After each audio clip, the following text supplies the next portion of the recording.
Welcome to The Explainer. Today, we're launching an investigation. We're digging into one of the biggest financial mysteries facing millions of people right now. Why has owning a home become, well, pretty much an impossible dream? Let's follow the evidence and see where it leads. Okay, so let's get right to it. The heart of the problem is what we're calling the affordability gap. Think about it this way. Back in the 1950s, a house cost about 3 times your yearly salary. Manageable, right? But today, that number has shot up to 8 times your salary. And in some cities, it's way, way worse. So the real crime here isn't just the price tag on the house, it's how many years of your life it costs to pay for it. In any good investigation, you gotta start with the usual suspects. And in this case, the names get thrown around all the time, right? You've got the big bad Wall Street investors, immigration, so-called greedy developers. But are these guys the real villains? Or are they just a distraction? Let's dig into the evidence. All right, let's open the case file on these suspects one by one.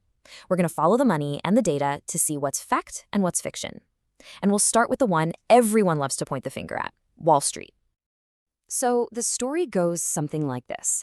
These huge, faceless corporations are just swooping in, paying all cash, and snatching up every starter home in sight. It sounds like a movie plot, and it's a really compelling story. But is it actually true? What does the data really say? Okay, this is where it gets really interesting. When you actually break down who's buying the houses, the numbers might surprise you.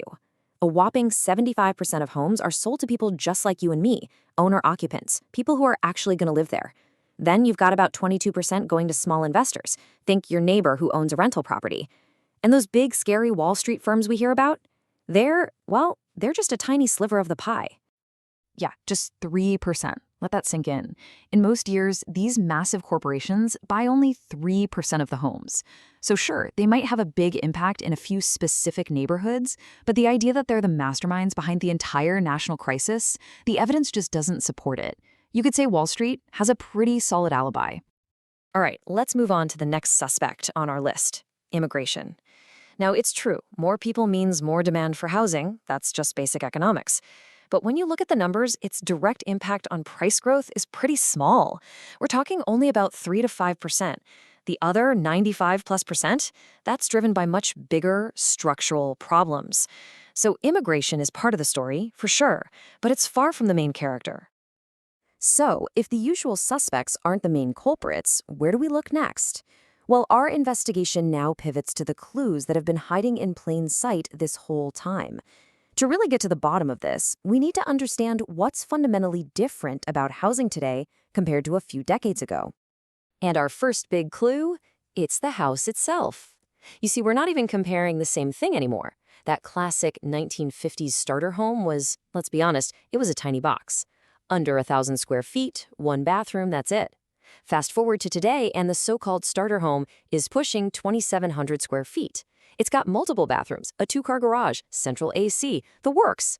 Our expectations have absolutely exploded, and no surprise, so has the cost to build these things.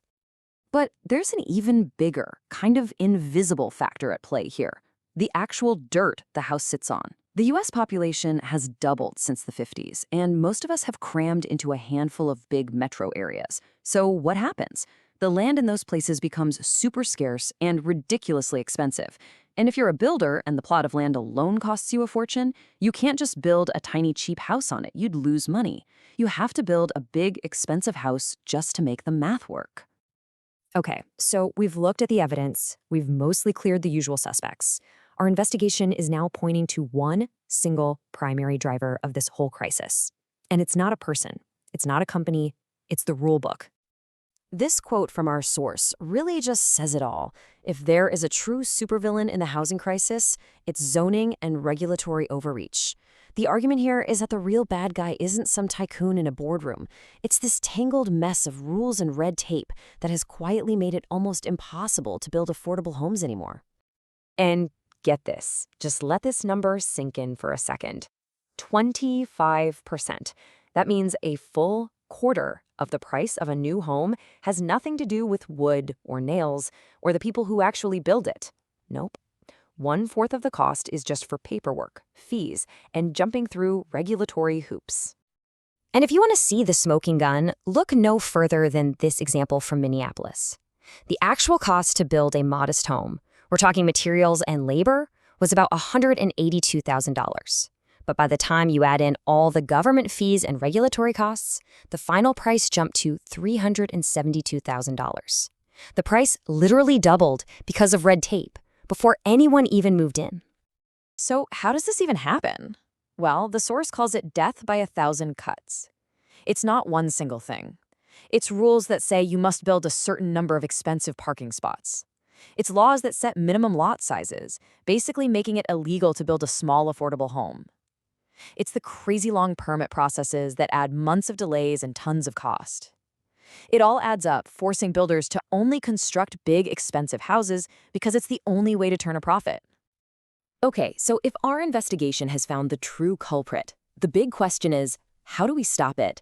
Well, the good news is, this case isn't closed, and it isn't cold. If policies and rules created this mess, then better policies can get us out of it. And the source material actually lays out a pretty clear 4-step plan. And look, this isn't about having no rules, it's about having smarter rules. First, streamline the permit process so it doesn't take forever. Second, cut back on all those excessive government fees. Third, just allow for more types of housing, smaller homes, different options. And fourth, give builders a reason, an incentive to build the starter homes that people actually need. And hey, this isn't just some fantasy. It actually works. Take a look at Austin, Texas. They started easing some of these restrictions, making it easier to build. And what happened? Home prices have already dropped by about 20% from their peak. It's proof. When you let people build more homes, prices come down. It's that simple. So, when you look at all the evidence, the big takeaway is this. The housing crisis isn't some unsolvable mystery. It's the result of choices, decades of policy choices that made it harder and more expensive to build. And the good news is, if we chose our way into this problem, we can choose our way out. The solutions exist. The real question is, do we have the political will to actually use them?